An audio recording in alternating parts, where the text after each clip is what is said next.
move on to our next questioner at the microphone over there. Mr. Edelman. Welcome to America, Mr. Mandela. I'm Ken Edelman.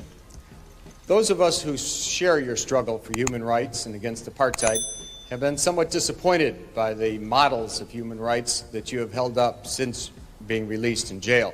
You've met over the last 6 months 3 times with Yasser Arafat, who you have praised. You have told Gaddafi that you share the view on, and applaud him on his record of human rights and his drive for freedom and peace around the world.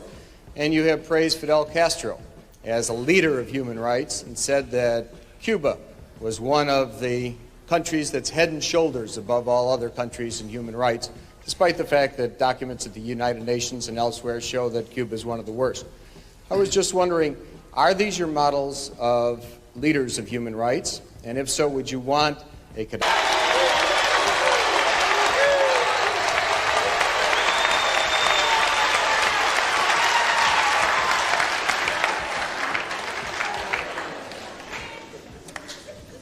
that we can and we will never do. We have our own struggle, which we are conducting.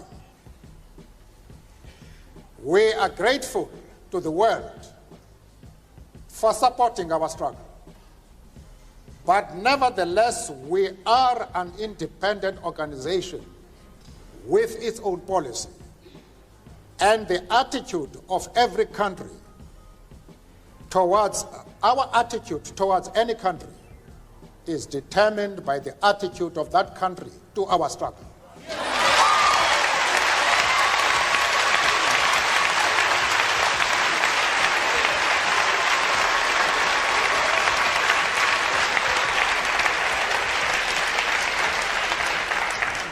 Yasser Arafat, Colonel Gaddafi, Fidel Castro support our struggle to the hilt.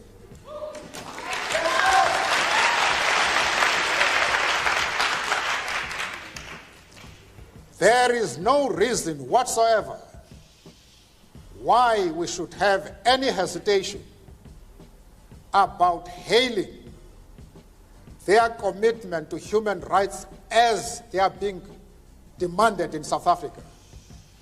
Our attitude is based solely on the fact that they fully support the anti-apartheid struggle. They do not support it only in rhetoric. They are placing resources at our disposal for us to win the struggle.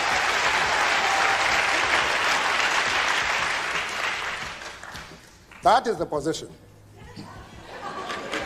But why are you so insistent upon maintaining sanctions at a time when it can be argued that the South African government has made more concessions, your release being only one of them, than it has ever made in the past 40 years? I should know better about this matter, Mr. Coppell, than you. No doubt.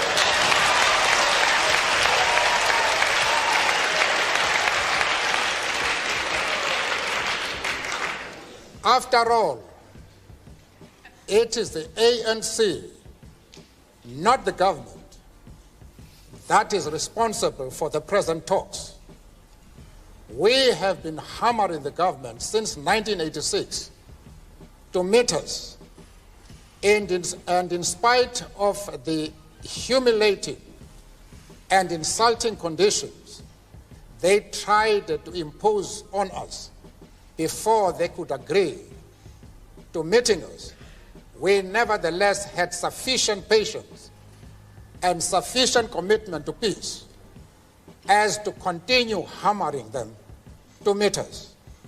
They have eventually done so, but despite the fact that the talks are now on, apartheid is still in place. The police are still killing our people, as they've done over the years. Vigilante groups are openly arming themselves for the specific purpose of attacking progressive groups and progressive leaders. The right wing is also arming itself openly, and they say they are doing so for the purpose of destroying the ANC. They are calling for some of us to be hanged. Why would you think that we should now relax our strategies? What has happened? Let's move on to the next question. Amanta. My name is Gloria Tude. I was born here in Harlem. I'm a lawyer. I've lived here all my life.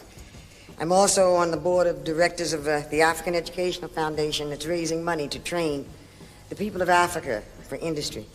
I am concerned about the future economy of South Africa. I am concerned when I look at the newer countries that gained their freedom so hard fought, indeed did not demonstrate sound fiscal policy. Illiteracy is still quite large, and hunger. What can assure me as a human being and a concerned African American that the ANC will indeed have a fiscal solvent policy that will continue the use of the resources of South Africa in a meaningful way? Or should I put it more succinctly, will your economy be based on the Marxist system, socialism, or capitalism, or both?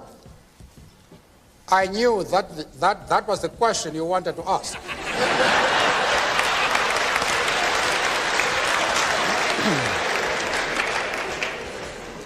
I am happy that you have had the courage to put it directly.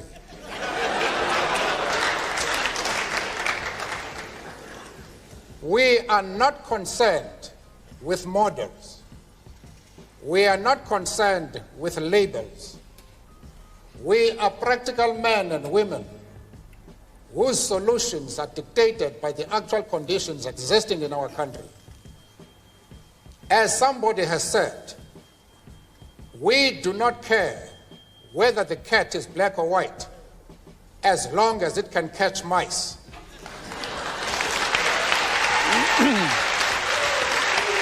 If I may... What we want to achieve is a healthy and vibrant economy which can ensure full employment to our people, maximum production, and the development of social justice. We wanted to rectify the imbalances that exist in our economy. One of the companies, well-known companies in the country, one company owns more than 75% of the shares quoted in the Johannesburg Stock Exchange. This is illustrative of how our economy is organized. It is the resources of the country are monopolized by a white minority, even in that minority by a few individuals, whereas the masses of the people, especially blacks, are left poor, ridden with disease, illiteracy, without educational facilities. We wanted to develop an economy which will put an end to that and will leave to other people to put a label if they so wish. Mr. Mandela, as I told you before we began this broadcast, almost all the questions will be coming here from the audience, but we also went to a couple of people back in South Africa, told them you were going to be on the broadcast, and asked them if they had any questions for you or comments that they wanted to make to you. One of those from whom we are about to hear now, and I'd like you to address your attention over to that monitor, is a man by the name of Koos van der Merwe, who's one of the leaders of the Conservative Party. Have a listen to what he has to say. Hello, Nelson. I'm a South African. I'm an Afrikaner. I want self-determination for my people in a part of South Africa. You can't have the whole South Africa for yourself. A part of it belongs to my people. Nelson, you're not going to nationalize the assets of the white people. I have worked for my banks, my mines, my businesses, and my farms. You are not going to take it. Stop your violence.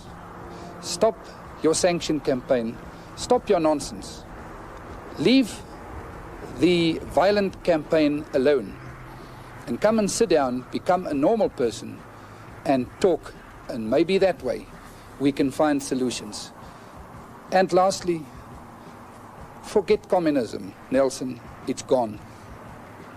And I hope you will be well. I believe you were ill. I hope you will recover, and have a good journey. Aangename kennis, Koos.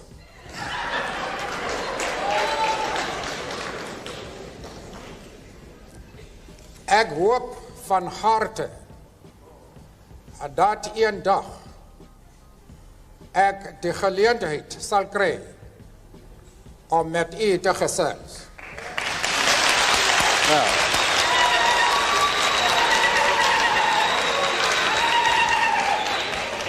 Well, just to interpret Please. what I said, I just wanted to demonstrate that I am bilingual.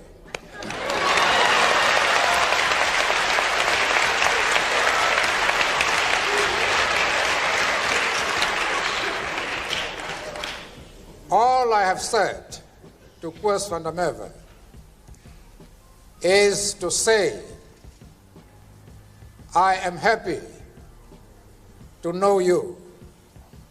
I hope that one day we shall have the opportunity to discuss the affairs of our country. Mr. Mandela, as I mentioned to you before the program, we also have some distinguished guests sitting behind us, one of whom, Mr. Henry Sigmund, together with two other Jewish leaders, came to Geneva to visit with you precisely because they were so concerned not only by the kind of thing that you just said before the break with regard to Yasser Arafat, with regard to Libya's Colonel Gaddafi, but also because of the support that you seemed at different times to give to the PLO. I would like to ask Mr. Sigmund to stand now for a moment and pose whatever question he would like directly to you. Mr. Sigmund? Before I pose my question, permit me to say first that when I had the pleasure and honor of meeting with Mr. Mandela in Geneva, we said to him, and I would like to repeat this now, in order to put my question in context, that the commitment of the Jewish organizations that met with him to the struggle against apartheid, against racism, against injustice in South Africa is absolutely unconditional.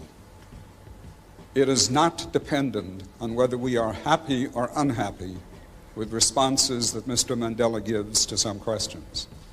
Having said that,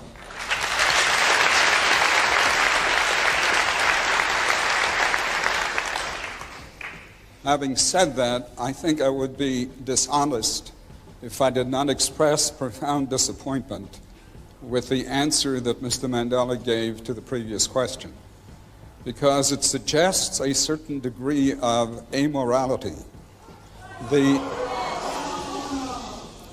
It suggests that what these people do in their own countries, what a Gaddafi does in Libya, what a Castro does in Cuba, is totally irrelevant, even in terms of the issue of human rights, as long as they support the cause of the ANC. I hope that is not what Mr. Mandela meant, and I would hope that he would clarify that issue further. Mr. Mandela. Firstly, we are a liberation movement which is fully involved in a struggle to emancipate our people from one of the worst racial tyrannies the world has seen. We have no time to be looking into the internal affairs of other countries.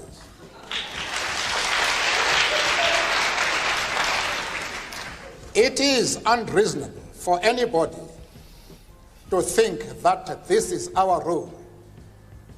I have been asked by somebody who wants me to express an opinion on the differences that are taking place within the USA. And he has made his position quite clearly that there is racialism in this country. I have refused to be drawn into that.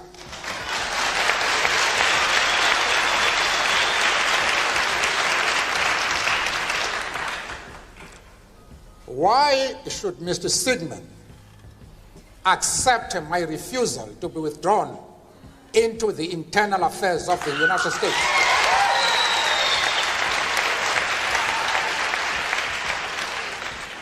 And at the same time, want me to be involved in the internal affairs of Libya and Cuba. I refuse to do that. As far as Yasser Arafat is concerned, I explained to Mr. Sigmund that we identify with the PLO because just like ourselves, they are fighting for the right of self-determination.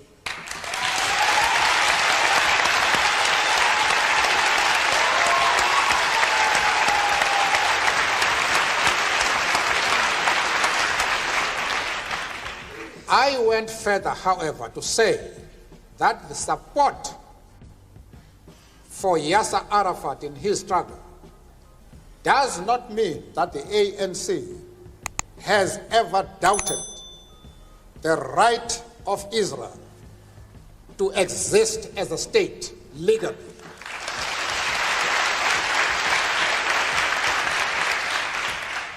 We have stood quite openly and firmly for the right of that state to exist within secured borders.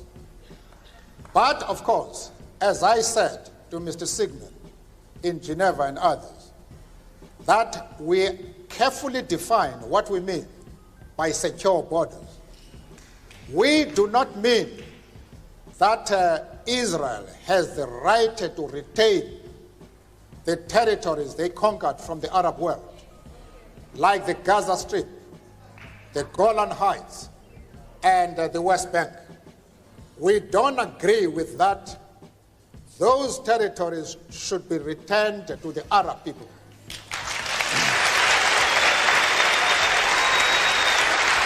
Mr. Mandela, I also explained to Mr. Sigmund and company that in our organization we have Jews.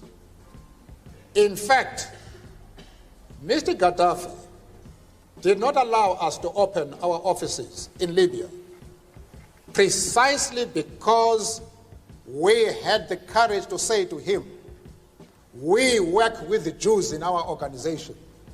And he didn't allow us to open an office until February this year, when he had to accept us as we are. We are not prepared to be swayed by anybody. We have an independent policy which we assert no matter with whom we discuss. a number of the things that you said in our hour between 10 o'clock and 11 o'clock this evening. Some controversial things, not the kinds of things necessarily that a very political man says. If you were very political, you might have been more concerned about not alienating some people in this country who have it within their hands, within their power, either to continue sanctions against South Africa or to raise those sanctions, to lift them. Why were you not a little more political? Perhaps we're too accustomed to politicians in this country. I do not understand what you mean. Perhaps if you clarify what you are referring to, I may be in a position to comment. What I'm saying is that in this country, for example, there has been for many years a close alliance between the Jewish population and the black population in the civil rights struggle. There is likely to be a rather negative reaction to some of the things that you have said. That reaction could very well cause people to call up their congressmen, their senators, and say, go ahead, lift the sanctions. Why not? After all, President de Klerk is doing a great deal against apartheid. Only today, in fact, his number 2 man, Gerrit Viljoen, said that the government perceives itself in South Africa as being part of the anti-apartheid struggle.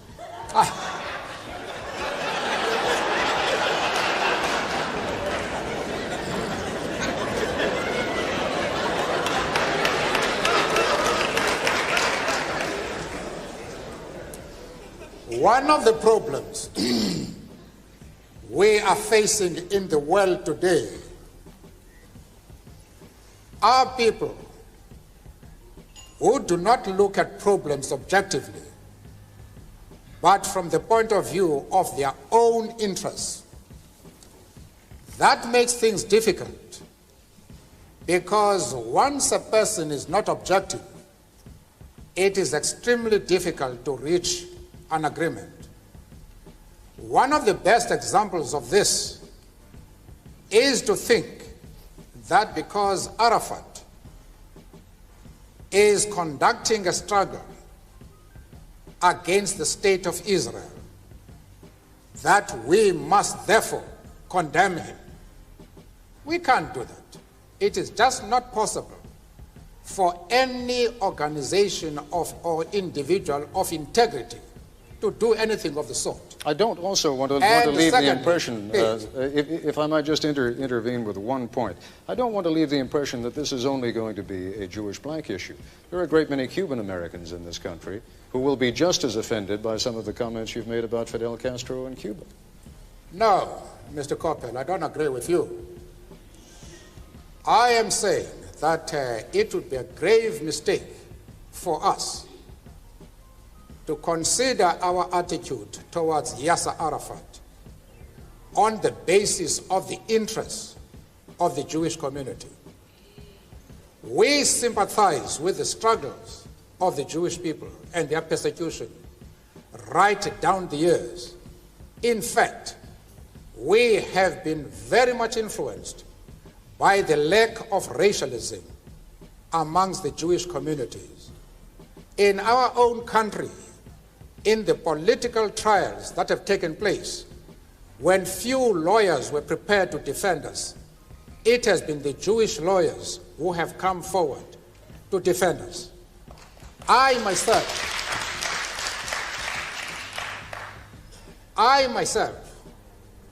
was articled, I'm a lawyer by profession, and I was trained to become a lawyer by a Jewish firm at a time when few firms in our country were prepared to take blacks. And as I have said, we have many Jews, members of the Jewish community in our struggle, and they have occupied very top positions. But that does not mean to say that the enemies of Israel are our enemies. We refuse to take that position. You can call it being political or a moral question, but for anybody who changes his principles depending on whom he is dealing, that is not a man who can lead a nation.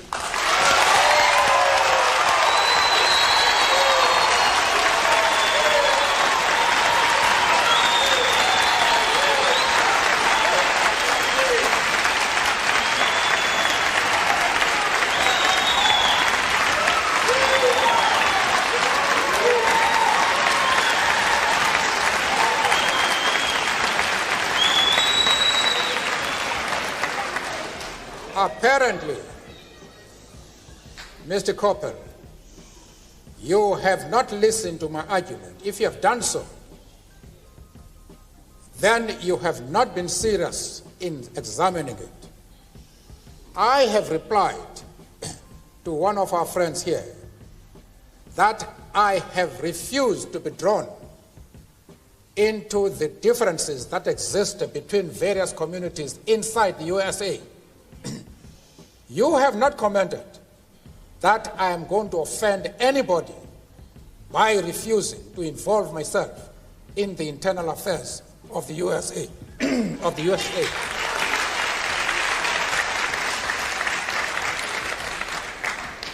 Why are you so keen that I should involve myself in the internal affairs of Cuba and Libya?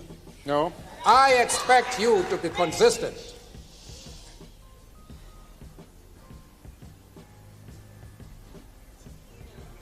I don't know if I have paralyzed you. No.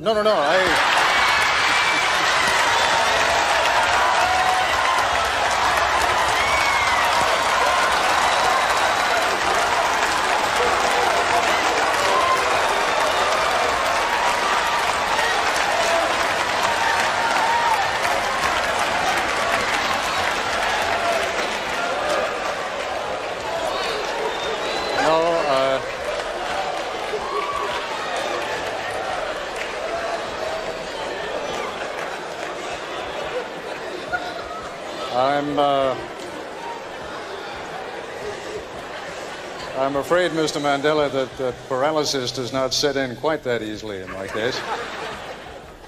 The point...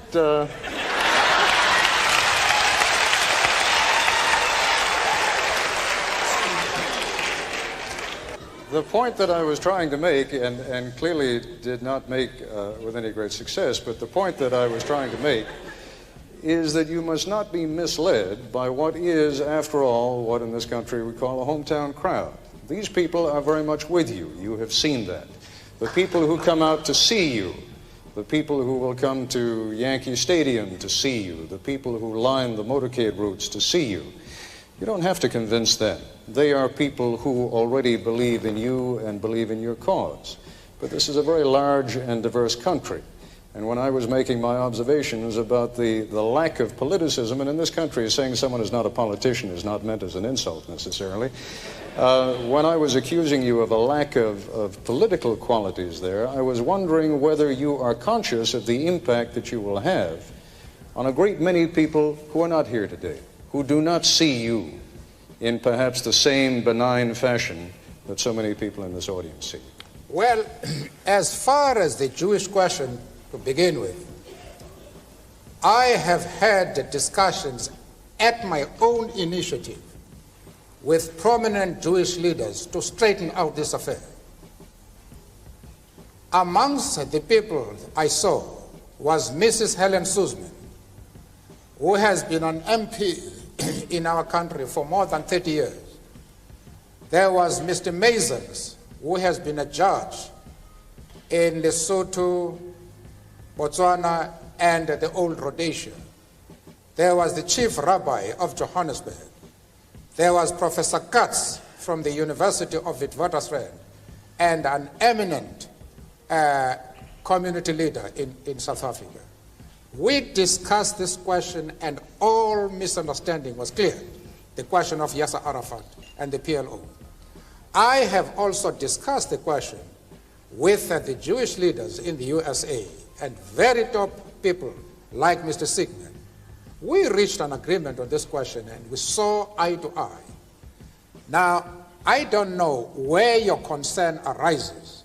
The Jewish leaders themselves are able to determine their own affairs. Nobody else is entitled to say that the Jewish leaders are going to be concerned about your stand. Because I have had the discussions with them, and those discussions will reach consensus. But there are matters, of course, which we did not agree. But the position which we take as the ANC, I thought we were able to explain it in such a way that it removed the concern of the Jewish community. Let's broaden it out. I am still prepared to do that even in this talk. If the Jewish leader have any doubts about our stand, I am prepared to address them and to allay their concern, because they are a very important community both in South Africa and, of course, in the States. And I'm prepared to iron out any differences that might exist. But they must know what our stand is. Arafat is a comrade in arms, and we treat him as such. Allow me, Mr. Mandela, to broaden the subject out a little bit and to introduce now another distinguished guest here, Senator Boren, who indeed will be called upon very shortly to vote upon the issue of sanctions. Senator Boren, I wonder if you'd be good enough to stand up and to give me your assessment of how much trouble do you think Mr. Mandela is going to have on this issue? How warmly will he be received in the U.S. Congress? Ted, I think he's going to be very warmly received by people in both parties and by the administration as well. While there may be some differences of opinion on certain issues, like positions on Arafat and Gaddafi, I think the American people understand what has gone on in South Africa. We have seen families divided because they've been classified according to race. We know that people are denied the right to vote because of race. We know that people are detained and not even given a trial because of race. And the American people, regardless of party or position on other issues, are not about to relieve the pressure until that system is changed.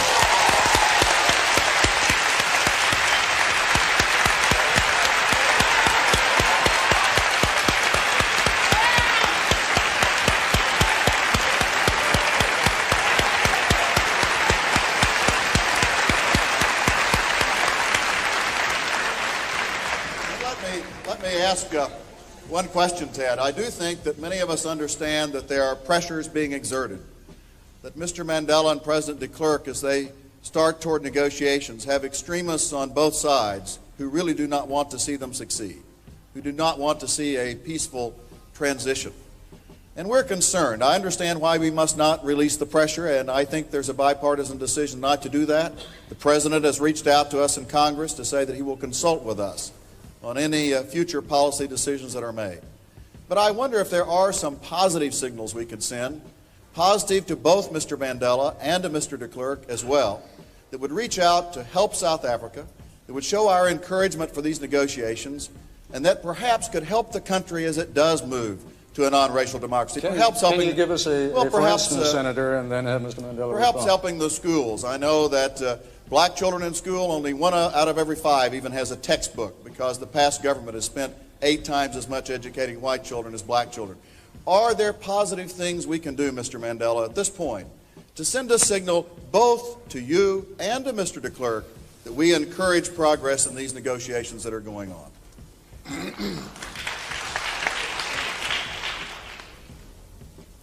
Well, Mr. Koppel, I think I would have an easier task if you asked me to pass a vote of thanks to Senator Bond. He has said all the things that are required to be said in regard to the problems of South Africa. He has a very positive attitude, and he is constructive. He is one of those men who are concerned not with fights only in his own country, in his own region. He is one of those men who have selected the world as a theater for their own efforts, for their own operations. And it is refreshing to be in the presence of such a man.